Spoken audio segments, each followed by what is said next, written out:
Well, thank you, George, and congratulations to you on absolutely an outstanding two-year run as our leader and boss, and I'm happy to work for you, that's for sure.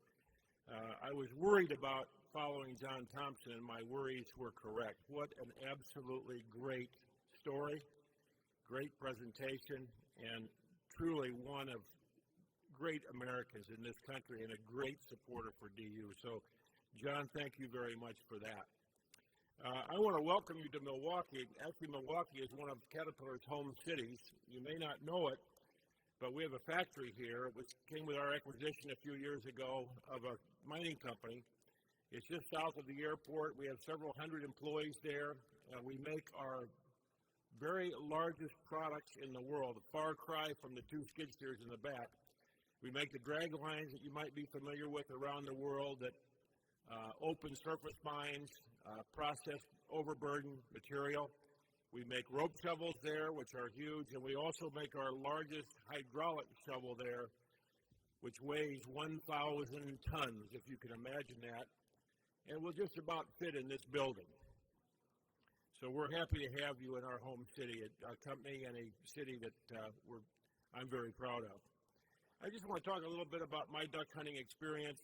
It started kind of later in life. I didn't grow up as a duck hunter, although my dad and I hunted pheasants a little bit in northern Illinois. When I started my career, actually 40 years ago next week, it led to a lot of international assignments and travel around the world. I really didn't have a lot of time for duck hunting or any organized hobbies at that time. So it was about 20 years ago that I finally landed in central Illinois, and I've been there ever since. And I got into duck hunting in a big way, joined DU, and one thing led to another, and here we are today. Diane and I hunt together often. I really like waterfowl. She'll shoot anything, and she's a great shot, by the way. Whether it comes to ducks or geese or turkeys or deer, javelinas, you name it, she's done it all, and she's a crack shot, and I'm very, very proud of her and happy to have her. It was also about 20 years ago that we bought our first parcel of recreation ground that happened to be a former coal mine. And Diane and I wrote a simple book about this a few years ago, Quail Lakes and Coal is its title, and we've been adding to that property ever since. Today it's about 1,200 acres. It's in central Illinois, about 20 minutes from our home, which is very. And if you can imagine, this is the view today, but think about this in central Illinois. Of course, very tall prairie grass with every bit of flora and in the mid-1800s. We traced the owner.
Sitting on my front porch when we were out there. This lake is about 8 acres at 75 feet deep, clear as clear can be, spring-fed at the bottom, and we've stocked rainbow trout, brown trout, striped bass, hybrid bass, yellow perch, and catfish in this lake, and it's one of our very proud moments when we can have our grandkids out there and we can catch any kind of fish off the dock virtually with a bare hook, and that was kind of one of our goals to start with. But if you can imagine the scene of this 25 years ago when it was an open pit coal mine, and of course going back 100 years when it was prairie grass, and we're trying to get back as closely to that as we can. And that's kind of my conservation story.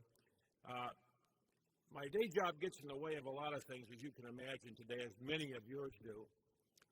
My duck hunts are about a dozen a year. But the reason I like conservation is I can do that almost 360 days a year, the days I'm not duck hunting. And that's something that is so important to us and with such a sense of urgency. Paul and others up here this week have talked about the epic drought in California.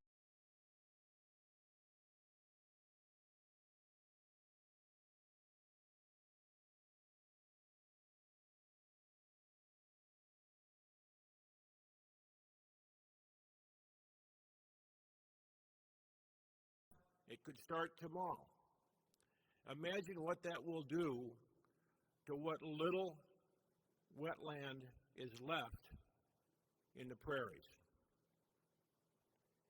And the response of the ducks to that, we've been so fortunate the last couple of years to have 50 million breeding ducks. Lengthy seasons, lengthy limits. I know in our club we kind of take advantage of it, take it for granted. But I think about that epic drought in California and when it will happen in the Dakotas. And as more and more habitat is lost up there and converted and drained, when there is no water, where will the ducks go? Certainly they won't go extinct because there will be places for them in the north. But what if we saw 20 million breeding ducks or 15 after a 4 or 5 year epic drought in California, like in California? So for me, and I'll come back in a minute before we conclude, but the sense of urgency for rescuing our wetlands has never been greater. And that's why this is absolutely so important that we kick this campaign off, that we're very successful with it, and that all of us help and lead and charge this like never before, because it is so urgent that we preserve the habitat that's left out there today and maintain that. I can't imagine we could grow it, but we can sure hold on to what we have, and that'll be our objective. I'd like to bring some people onto the stage that represent all aspects of what we're trying to do in representing the restoration and rescue of the wetlands and the duck hunting rituals that we've gone through for 100 years in this country. I'd like to introduce each of them as they come forward and talk a little bit about what and who they represent. First of all, Paul and Sandy Bonderson, our brand new president of DU, representing the best that there is of Ducks Unlimited.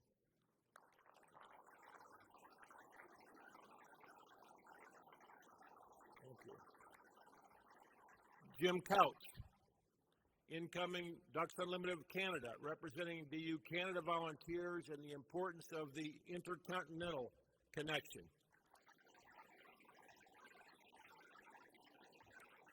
The Ron and Jackie Bartels family, 4 generations of DU, their rich heritage of hunting, of conservation, and passing along to the Green Wings and others on down the road this great tradition that we enjoy.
important for what we're doing and representing all those who support conservation of the highest priority breeding landscapes.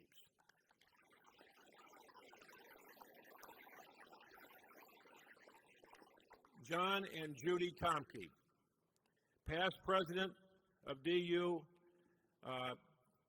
past president of DUMEC, advocate for DU in Washington. John and Judy, like so many have said, and John said before me here, John is the reason I'm on this stage and became a member of WAT so many years ago. He is an absolute passionate voice for the ducks on the intercontinent, in Washington, you name it, he's done it all, and a great friend and supporter for all of us. John and Judy Tomke.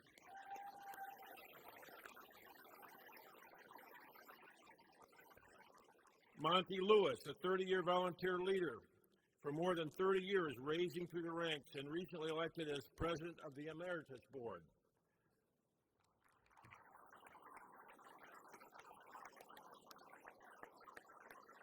Thank you.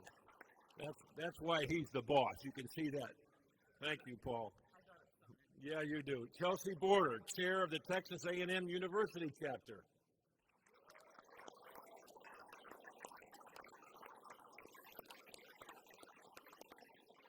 Caleb Shelby, chair of the Emory High School varsity chapter.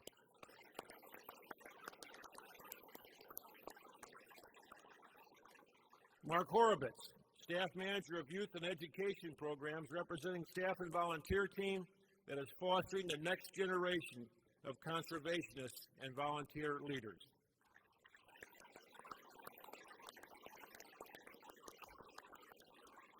Now, as I said, there's a tremendous sense of urgency for this. Our Rescue Our Wetlands campaign goal, imagine this number is $2 billion with a B dollars, $2 billion.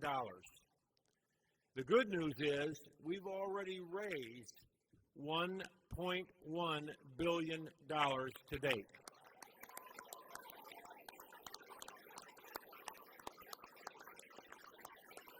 $1.1 billion.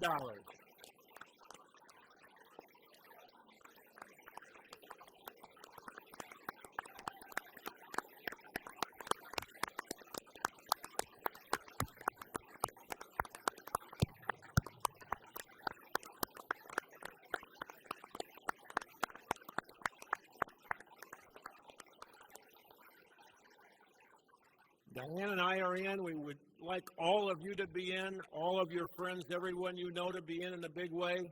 And we're excited to launch this and kick it off officially here in Milwaukee.